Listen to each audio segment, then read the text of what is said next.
Good morning. Are you Melissa Taylor? Yes, ma'am. What do you have on your... Oh, this is my son, Brandon Taylor. Why'd you wear that this morning? Because he's my entire world and he's missing me there. Okay. Ms. Taylor, this is your initial... No, you were here before. Did you get someone hired? From the very beginning, the tension is unmistakable. A mother stands before the court with her child's image printed across her shirt. That isn't just fabric, it's a statement. But inside a courtroom, feelings never outweigh proof.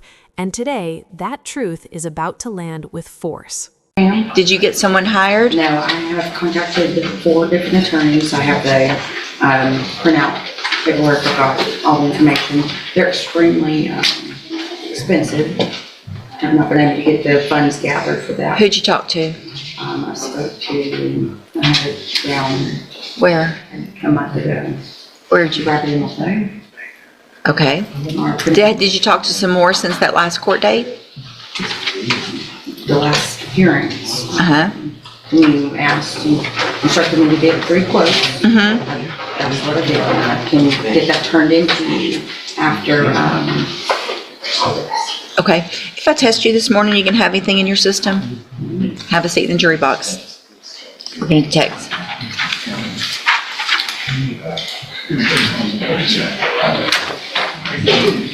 This is the instant every defendant fears: an unexpected drug screening. Bond rules aren't casual guidelines.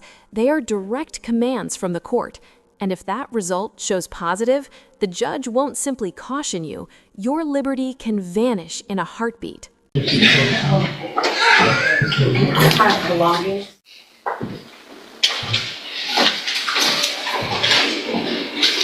Ms. Taylor, you tested positive for amphetamines, methamphetamines, and ecstasy.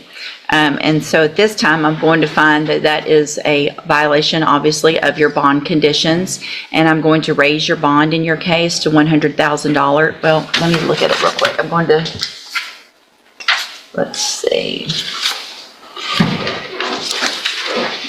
In one of your cases, you're charged with assault on a peace officer, the other credit or debit card abuse.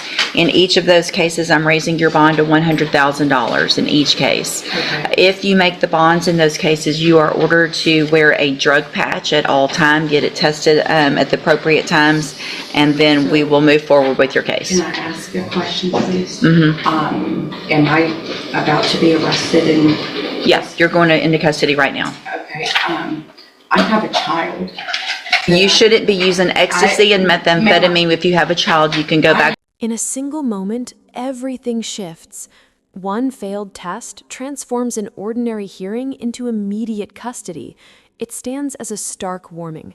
Bond represents temporary confidence, and once that confidence is shattered, a courtroom can become a jail cell within seconds. With the bailiff. So Go back with the bailiff right now. Go back with the bailiff. Go with the bailiff. My child is missing, and he's with a terrible person. Good morning, sir. Are you Christopher Paul Davis? And Mr. Davis, this is your initial. Good morning, sir. You're Denzel Lewis.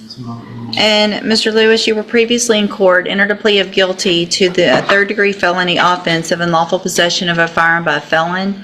The agreement was for a cap of 6 years in prison. I've received the pre-sentence report. Has everyone had an opportunity to review that report? Yes, Your Honor. Yes, Judge. Are there any additions or corrections? Just argument from the defense. Not from the state. In addition, I have received the jail incident report. At this point, the courtroom moves from addressing bond violations to determining punishment. This is when the pre-sentence investigation report guides the judge, outlining the defendant's history, conduct, and potential for rehabilitation. Which have been turned over to counsel. Have you both had an opportunity to review those? I have. Also, I have received this morning and now reviewed, it looks like 4 letters of support that Ms. Holmes brought today. Mr. Smith, have you had an opportunity to review those as well? All right, then Ms. Holmes, you may proceed. Thank you, Your Honor. In looking at the PSI report, Mr. Lewis does have obviously previous criminal history spanning from juvenile and to adulthood. The priors that he has, it appears, with burglary of a habitation. It looks like 3 cases, but they ran concurrently, in which he was placed on probation and had a revocation, in which he was sentenced to 8 years in TDC. He has since been discharged from that, Your Honor, and after being released, there was this traffic stop, which resulted in a firearm being found in the vehicle in which Mr. Lewis was driving. Obviously, in reading his response to the PSI officer, I would allow him to elaborate more on that. Obviously, he did plead guilty to the offense, taking responsibility, and we are seeking probation in this case, Your Honor. We believe that at this point in Mr. Lewis's life, he understands, obviously, being incarcerated before, that it's not somewhere that he wants to go back and spend potentially 6 additional years of his life. He would like this opportunity on probation to have that opportunity to spend and get back on track with employment, to take care of his family and provide for his family. And reading those support letters, Your Honor, he does have support here from family and friends in the community that are willing to step up and help him to make sure that he is a productive citizen and he gets back on track and understands that there's just certain things with being a convicted felon that he cannot do. And I think at this point he understands that, Your Honor, and we are asking that the court give him the opportunity to be placed on probation and to finish his term while on probation. Well, I guess before we go any further, I want to make sure I understand, because Mr. Lewis, your version of this is that it wasn't your gun, it was in your girlfriend's purse, and you didn't even know her purse was in the car, much less the gun was in the purse in the car. So either you are guilty or you're not guilty of the offense. And so if you knew about it, then you're guilty. If you didn't, then a jury needs to decide. I'm pleading guilty because I was driving the car, and by me driving and then finding the gun. This marks a decisive legal turning point. The judge is essentially stating that a guilty plea cannot be entered for mere convenience. So the real issue arises: is this true accountability or a misunderstanding of the law? That doubt could influence the final decision entirely. And they, But the law, that's not what the law is. Yes, ma'am, Okay? So you don't get to just take a deal or plead guilty because that's what you want to do.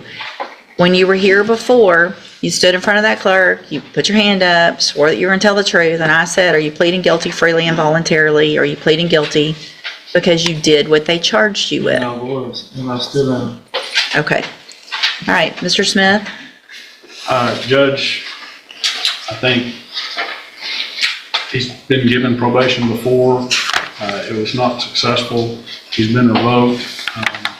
The actions in the jail clearly show he doesn't have any respect for authority or rules. I don't feel like he's a proper candidate for probation, so we're asking for a 6-year sentence in TDC.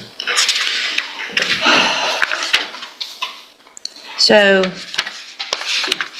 Mr. Lewis, one thing I noticed in several of these letters that friends and family members said, I think 3 of them actually used the word respectful, that you're a respectful young man. What has been going on in our jail is the furthest thing from respectful that I've seen. The number of times, and the fact that I have to say this out loud, the number of times that you choose to masturbate in front of the officers on purpose is ridiculous. Can I speak on the, Sure.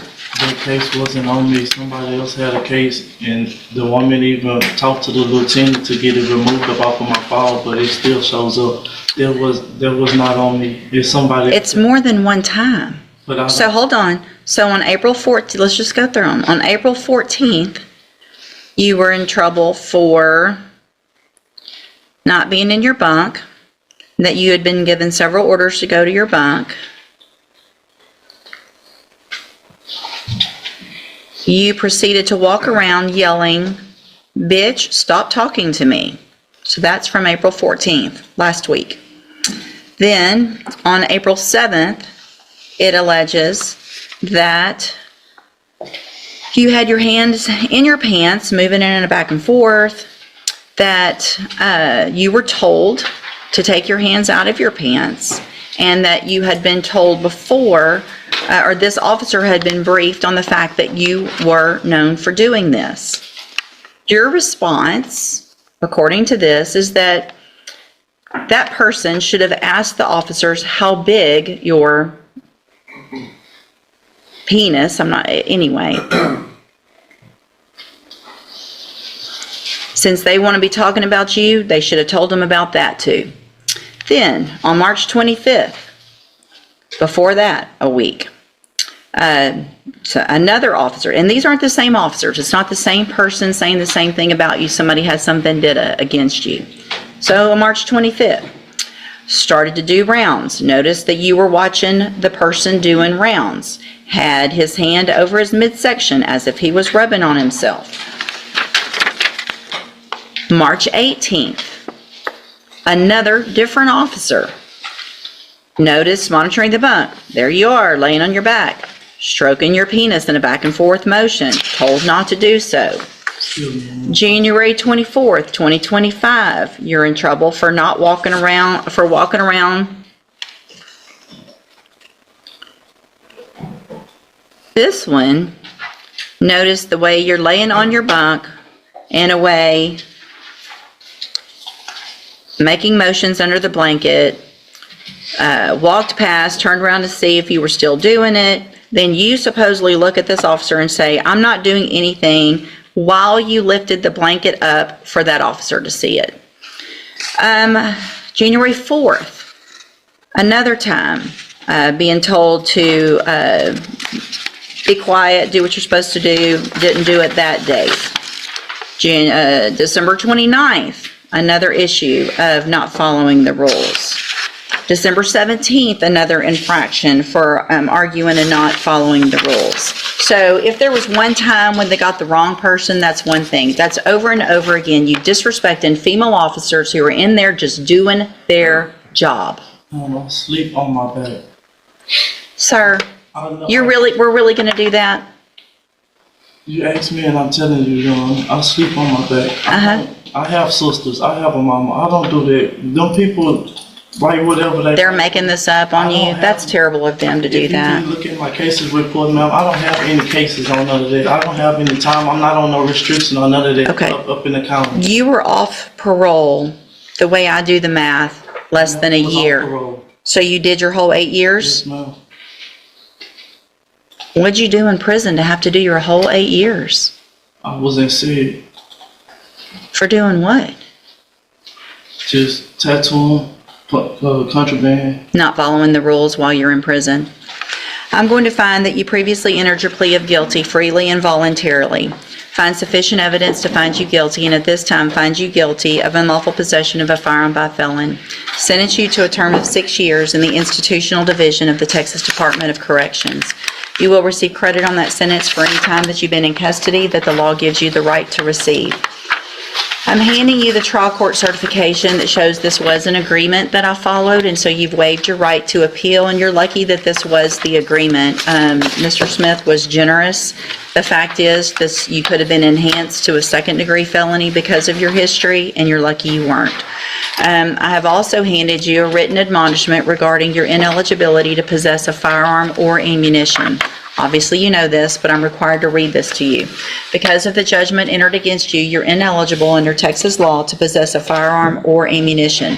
Possession of a firearm or ammunition could lead to charges against you. Firearm is a legal term, and you should read